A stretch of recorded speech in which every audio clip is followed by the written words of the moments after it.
We're with the Greatland Gold team here. We've got Paul Johnson on one continent, and we've got Gervaise Heddle in Australia. Good afternoon, guys. Gervaise, are you okay? Yes, I am. Good evening. Oh yes, sorry. Good evening. Yeah, this is going to be an interesting interview for you two guys. Gervaise, just to start off with you, you were appointed as a non-executive director last week. Can you enlighten us on that a bit, please?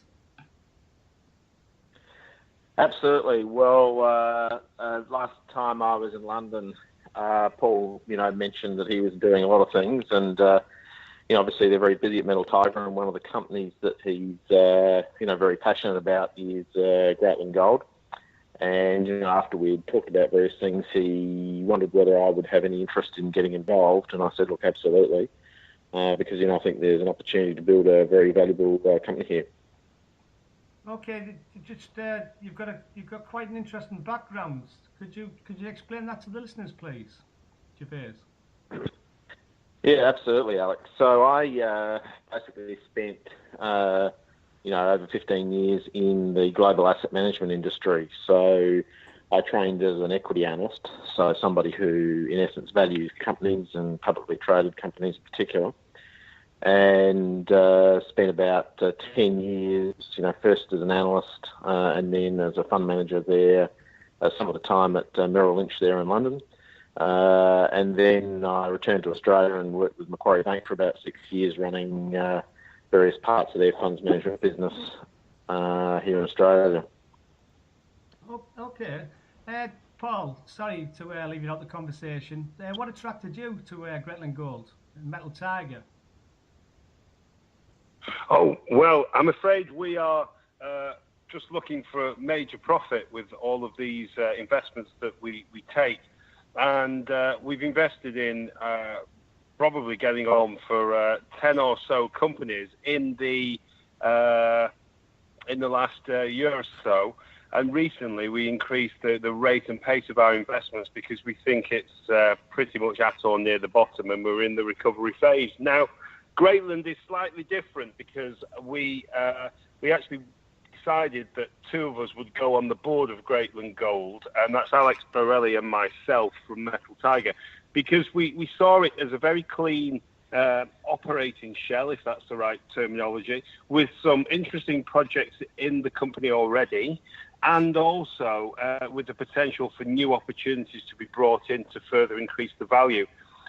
It has suffered over the last few years, perhaps with lack of financing, and also it hasn't perhaps been the best communicator in the market. So we felt that if we gave some sensible finance to the company, which has now happened, and it has the thick end of £1 million cash at bank, no debt, and we undertook a proper review of the existing projects and started to get things going, and then brought in other opportunities too, we thought we could have a very valuable company on our hands, and we could make a significant return for the Metal Tiger shareholders in the process. So we're pretty much on that pathway, to be honest, and making progress by the day. Now, with Gervaise coming on board, we have an even stronger management team than before. He comes with a great reputation, a great degree of gravitas, and as I've seen already, a really incisive, thoughtful, ponderous approach to business management, which is what the shareholders need. I see, Gervaise, I see you be coming to the UK on the 21st of June. Yes, that's right, Alex. We've got a combined presentation being hosted by the Mining Maven on the Tuesday the 21st. And that's a combined presentation with Metal Tiger, Greatland Gold and Red Rock. So it should be a good night for people to come along and learn more about what's going on. Yep, I see, and also we can't forget about Andrew Bell. He's on the board as well, so hence the presence. Yes, absolutely. Well, Andrew's a key part of both Greatland and Red Rock. Yeah, definitely. It's an. When just to go back to you, Paul, the thing the shareholders seem to be talking about is Bromus, the nickel play, or am I looking in the wrong direction? No, you're looking in the right direction. The obviously we've got to come back to market with updates across the board in due course when we get through the strategic review. That includes existing projects and also any new potential opportunities. Now, with regard to Bromus, it's quite a unique project. Again, starved of capital over the years, but it doesn't mean it's not a great opportunity. I would encourage people to look on the Greatland website and look at recent announcements. The work that's been done in preparatory work for this opportunity is quite intensive, and it also leads people, if you read the material, down a very simple path. They've done large amounts of surface-based work. People should have a look at the soil samples that they've undertaken. People should have a look at the various validation work that's been done at surface. They haven't drilled it, and that's what is about to happen. And we've now just had the approvals in from the native title parties. So final approvals in place, able to get ahead and start drilling 4 holes into 4 targets. The targets look extremely interesting. If it comes off, it could be a cracker, but it might not come off. And that's the issue. This is risky exploration. This is what happens in our world. If you get a little bit of money, you have to lay it on the line. But if it works, then we have a tremendous opportunity ahead of us. So you basically answered... And I think just to... Yeah, sorry, Gervaise. Sorry, go on.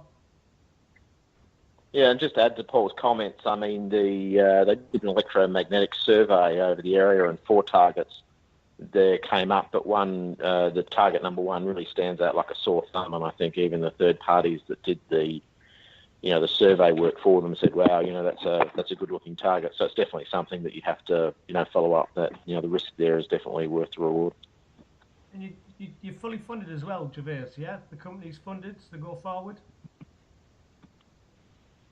Oh yes, absolutely. I mean, as Paul said, there's close to £1 million on the balance sheet at the moment, and obviously the company also has to the capital markets at the moment. So we don't want to be reckless the way that we spend shareholders' money, but obviously we do want to advance the various exploration projects that are currently afoot, and then also some of these new opportunities that are presenting themselves.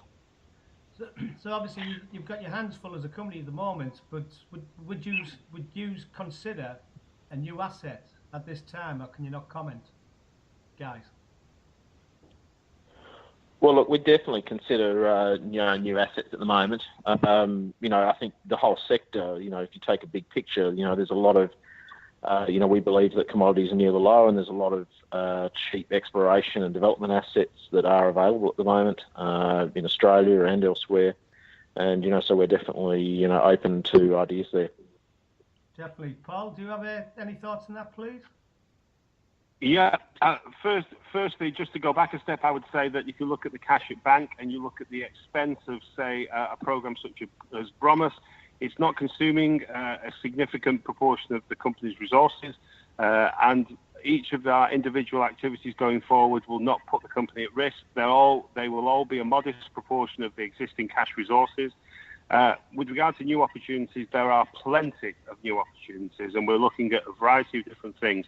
But we have to be absolutely certain here that when we bring in any new opportunity, it has to have a big impact on the company, and shareholders have to be impressed. So rest assured, we won't be bringing in any journeyman assets. We're going to be bringing in, if anything at all, something that will make people sit up and take notice.